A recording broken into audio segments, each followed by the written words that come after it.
aja ya? Iya, ngobrol aja. Iya. Emang ya udahlah ngobrol aja. Udah ngobrol.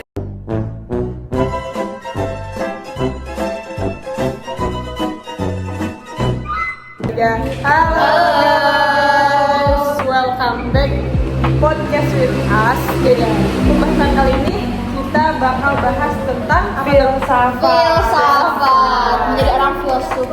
menjadi seorang filsuf. Soalnya kita nih kenapa sih belajar psikologi tuh tiba-tiba ada matkul filsafat? Iya. Dia tuh bertanya-tanya, kayak tadi sih bertanya-tanya. Ada yang bikin nggak kenapa Ya udah, filsafat tiba-tiba?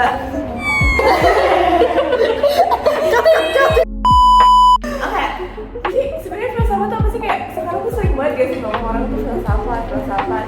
Filosofi teras, ya gitu. Bahkan masuk psikologi aja tuh ada filsafatnya gitu. Dan siapa yang mengira kan? Iya. Kayak expect, aku juga nggak expect. Tidak expect.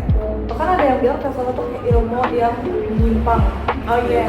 Oh iya. Kayak sesat. Nah, Kalau kamu mendalami filsafat, kamu bakal sesat. Iya, Imannya harus kuat, imannya harus kuat. Nah, sekarang kita coba bahas nih apa sih Sebenarnya filsafat? Oke, dari yang aku tahu filsafat itu sebenarnya bahas 3 ilmu dasarnya. Yang pertama itu ada ontologi, epistemologi, sama aksiologi. Itu kayak dasar-dasar buat memahami ilmu pengetahuan gitu. Nah iya, ontologi itu ngebahas tentang apa yang kita pelajari. Kayak misalkan nih, kita kan di psikologi nih basicnya kita tuh kayak ngebahas pikiran, perilaku manusia atau emosi sebagai realitas yang dipelajari. Nah benar. Nah kalau kan ada juga nih tadi tuh ada epistemologi, itu tuh gimana kita tahu sesuatu itu benar. Nah dalam psikologi itu misalnya nih kita kayak nyari tahu lewat eksperimen, observasi, terus wawancara. Intinya kita cari tahu suatu data yang valid gitu.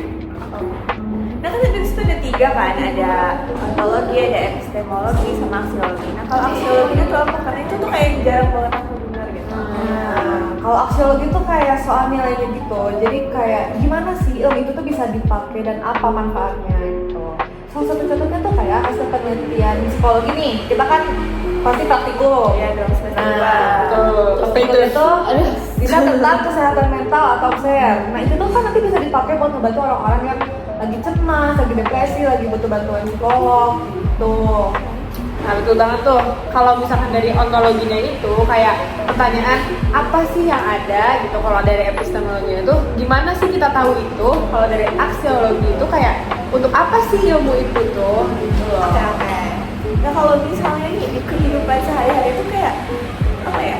Implementasinya tuh kayak kesinambungannya tuh apa gitu kan kita juga nggak mungkin mikirin hal-hal berat tiap hari guys. Betul, Iya betul. sih, benar-benar. Karena berat ya. Iya. Hal yang berat banget guys. Iya, enggak sih sebenarnya ya. Misalnya ketika kamu tuh ngedapetin informasi dari sebuah berita, terus kamu tuh harus tahu nih apa dulu objeknya. Itu masuknya ke ontologi. Terus kamu tuh harus tahu gimana cara media itu ngedapetin datanya. Itu masuknya ke epistemologi. Nah, habis itu apakah si informasi itu bermanfaat atau enggak? Itu masuknya ke aksiologi gitu. Jadi saling berkesinambungan. Jadi nggak harus yang kayak berat-berat gitu. Nggak usah. Atau contoh simpelnya kayak vaksin deh. Contoh ontologinya kita belajar nih tentang virus, terus cara kerjanya vaksin. Nah, epistemologinya itu kita periksa penelitian medis yang jadi dasar keamanannya. Yang terakhir, aksiologisnya itu vaksin itu bakal digunakan buat nyelamatin nyawa-nyawa orang gitu. Betul. Kalau misalkan di psikologi sih kan kita anak psikologi nih dari ontologinya itu kayak kita belajar tentang perilaku manusia gitu kan. Epistemologinya kita kayak cari tahu lewat survei atau eksperimen-eksperimen. Terus aksiologinya ilmu kita tuh ilmu psikologi itu dapat kita terapkan untuk terapi, pendidikan atau mungkin bahkan kebijakan pemerintah gitu. Nah jadi kayak filsafat itu kan cuma buat kita ngerti aja tentang ilmunya apa, tapi juga manfaat sama kita tanggung jawab tentang ilmu itu gimana. Betul, tepat sekali. Kompleks berarti ya filsafat. Betul, banget. Jadi kayak kita sebagai seorang psikolog kita harus tahu asal usul latar belakang. Iya, dari dasar. Kita kalau mau mempelajari sesuatu harus tahu dulu di baliknya itu kayak gimana. Step by step. Betul. Makanya kita tuh harus kritis. Nah, jadi biar kita nggak salah pakai ilmunya. Kan misalnya kita pakai AI kan, sekarang kita naruh pakai AI, nugas pakai AI, kita pakai AI. Nah, sering 3 weeks later. Sering guys. jujur aja, Karena sebenarnya plus minus kan. ya plus minus. Nah, dari AI itu bisa disambungin sama si filsafat ini. Misalkan nih dari si ontologinya, ontologi AI itu teknologi yang bisa ngeproses datanya. Kalau misalnya epistemologinya, kita bisa belajar cara gimana AI itu belajar. Terus kalau dari aksiologinya, kalau misalkan kalau misalkan aksiologinya salah, si AI itu bisa dipakai buat memanipulasi informasinya gitu. Tapi tadi kan kita udah bahas AI nih. Ya. Tapi kan kita tuh harus bijak nih gunain AI. Kita nggak boleh dong ujian pakai AI. Betul. Ujian kalau pakai AI. Nah makanya filsafat juga ngajarin kita buat bijak karena ilmu itu punya potensi besar. Tapi kalau disalahgunakan dampaknya masih buruk juga. Betul. Gak ada kebermanfaatan gitu, cuma keluar masuk lingkungan. Betul.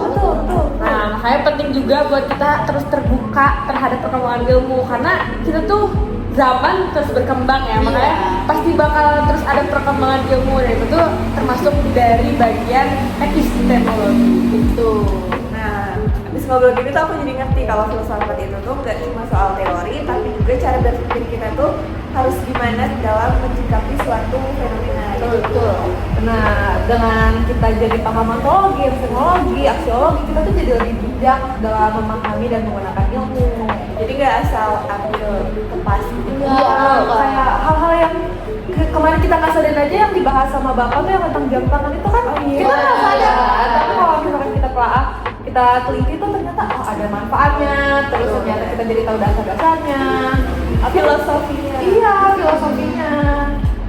Iya bener banget, pokoknya tuh filsafat itu tuh ilmu untuk kita memahami dunia atau suatu hal itu lebih mendalam lagi, kita tahu asal usulnya gimana gitu. Dari yang awalnya kita nggak tahu jadi tahu gitu. Apalagi buat orang-orang pemikir kayak, ini kenapa sih bisa kayak gini, ini kenapa sih bisa kayak gini? Multi-perspective. Betul. Iya, betul. Ternyata emang semua itu bisa dilihat dari berbagai sisi. Iya. Jadi nggak objektif gitu ya. Iya, betul.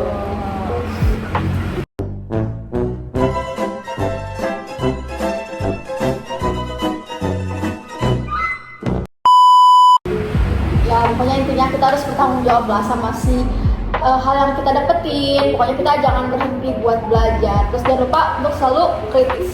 Oke. Lu kan pernah berpikir nggak sih tentang logo Nike? Oh iya yang kita Ini, ini. Nanti di sini ada nih. Nah, itu tuh kan sepatu Nike ini tuh budayanya tuh bukan dari Indonesia dong. Nah, dia tuh punya logo swoosh namanya. Itu tuh sederhana tapi udah jadi simbol satu sama prestasi yang bahkan identitas nih buat orang-orang. Jadi kalau misalnya kita melihat swoosh itu swoosh berarti kita mikirnya Nike. Oh, iya. Just do it Nike. Gitu.